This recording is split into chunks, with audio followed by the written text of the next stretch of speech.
Good morning, children. This is the third video of the first chapter. Let us revise what we learned in the previous class.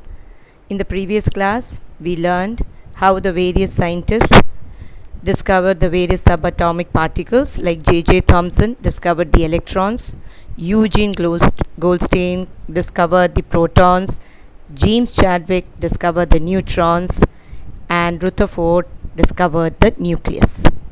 Okay, so now you know that an atom is made up of three subatomic particles. Which are they? Electrons, protons, neutrons. Okay, three subatomic particles: electrons, protons, and neutrons. Let's study the characteristics of electrons. Electrons are negatively charged and its mass is very, very less, and it is seen outside the nucleus. Protons are positively charged.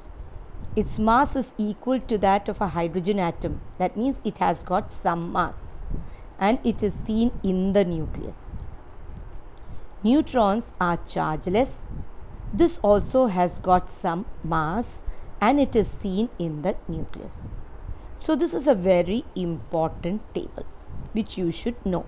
So the three subatomic particles are electron, proton, neutron. Okay, in this picture below you can see this is what you call, children, the nucleus.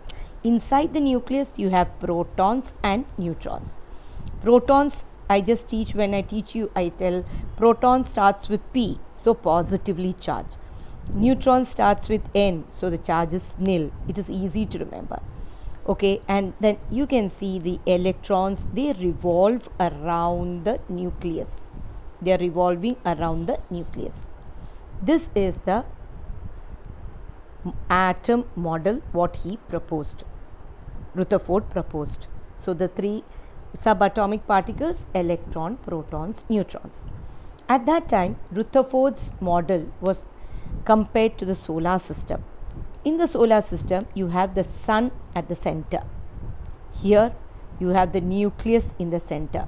In the nucleus, you have the two subatomic particles, protons and neutrons.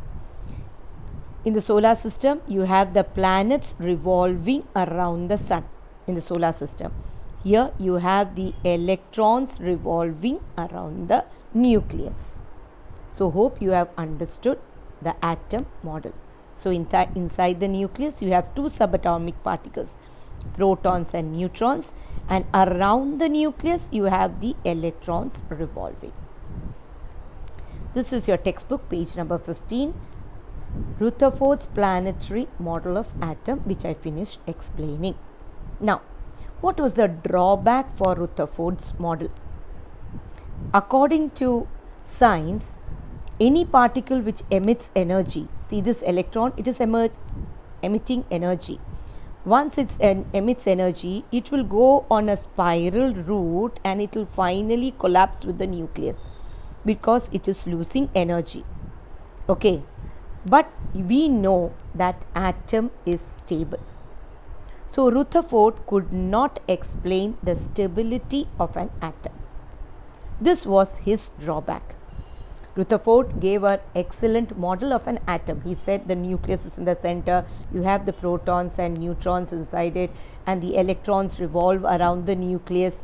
This was absolutely correct. But he could not explain the stability of an atom.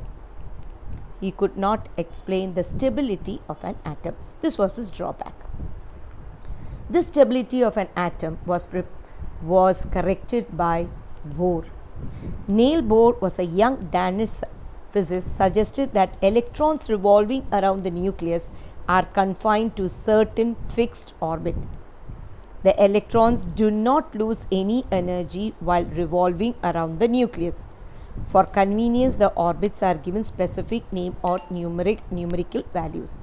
Let's explain these points in the next slide.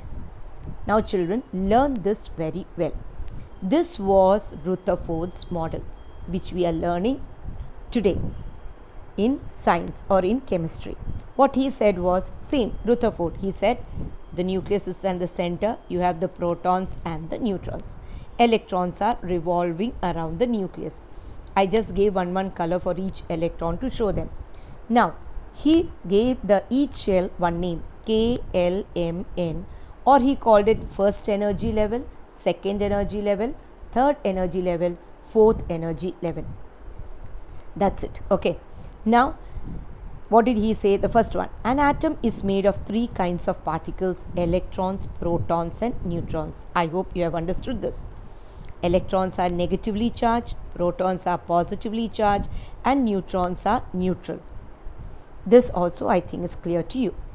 The number of electrons and protons are equal so that an atom on the whole is electrically neutral. Now look here children. If an atom has got 10 protons, it will have 10 electrons. So 10 protons means protons are positively charged. Yes, protons are positively charged. So you will get the value plus 10. Okay. Now electrons, if protons are 10, electrons are also 10. So electrons are negatively charged. Plus 10 minus 10. What will happen to that value? It is nil. So we say an atom is electrically neutral. Neutrons have no charge. So we needn't think on that term. So again I am repeating, suppose an atom has got 12 protons. That means that atom has got 12 electrons also, because number of protons is always equal to number of electrons in a neutral atom. Okay. So if it has got 12 protons, it will have 12 electrons also. 12 protons means plus 12, 12 electron means minus 12. Plus 12 minus 12 means it cancels and that atom is electrically neutral. Hope it is clear. Protons and neutrons are present within the nucleus, so the nucleus is positively charged. Another important point. Inside the nucleus you have the proton and you have the neutron. Protons are positively charged. Neutrons have no charge. So what is the charge of the nucleus? Positive. Because neutrons has no charge, it is nil. Protons is positively charged. So what is the charge of the nucleus? Positively charged nucleus. Okay. Then the electrons revolve around the nucleus in fixed orbits called energy levels or shells by the number 1, 2, 3, 4 or letter K, L, M, N, O. Each energy shell has got fixed amount of energy. Now this is the Rutherford's drawback was covered by Bohr. You know what Bohr said? Electrons are revolving in fixed orbits. This electron will only revolve in this orbit. This electron will only revolve in L. So K has got a fixed energy, L has got fixed energy, M has got fixed energy and N has got fixed energy. So what Bohr was said, the orbit nearest to the nucleus has minimum energy, whereas the farthest from the nucleus has highest energy. K has got minimum energy and N has got the highest energy. That means as you go away from the nucleus, the energy increases. You can ask why. K is closest to the nucleus, so the force of attraction is more, so the energy is less. Now N is further away from the nucleus, force of attraction is less, so energy is more for N. Please read this 2-3 times and understand. So page number 16, you have Bohr's atomic model. I have finished explaining this part. Please read the text. Next we are going to a very important definition, which is called mass number and atomic number. Children, inside the nucleus we have got two particles, protons and neutrons. Together they are called nucleons. So that is a nucleus. So I hope you are thorough. Inside the nucleus you have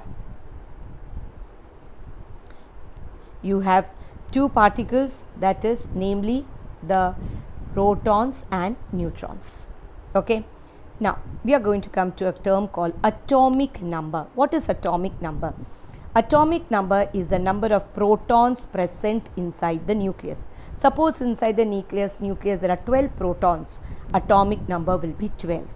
And always number of protons will be equal to number of electrons in a neutral atom. It is denoted by capital Z, atomic number. Now what is mass number? Mass number is the total number of protons and neutrons in an atom. It is denoted by capital A. Inside the nucleus, you have protons and neutrons. This proton plus neutrons is called the mass number. Did you understand? So, what is atomic number? The number of protons. What is mass number? Number of protons and neutrons. Now, how will you calculate the number of neutrons? It is mass number minus atomic number. Next slide. With this slide, I am explaining you. Please understand properly. This is carbon element 12,6. The number on top denotes the mass number and the number beneath denotes the atomic number. This is Ar argon. What is the mass number? 40. What is the atomic number? 18. Now, if the atomic number is 6, number of protons is 6, number of electrons is 6. Did you understand? See here, atomic number is 18, number of protons is 18, number of electrons is 18. How do you calculate number of neutrons?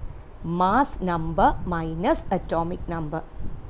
That is 12 minus 6, that is equal to 6.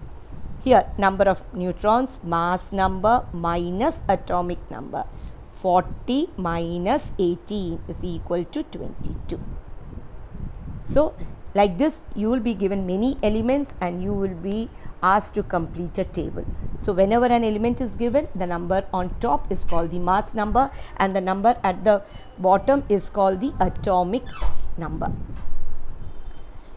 Now, to the textbook page number 17, I have covered atomic number, mass number, number of neutrons. Please read through the chapter.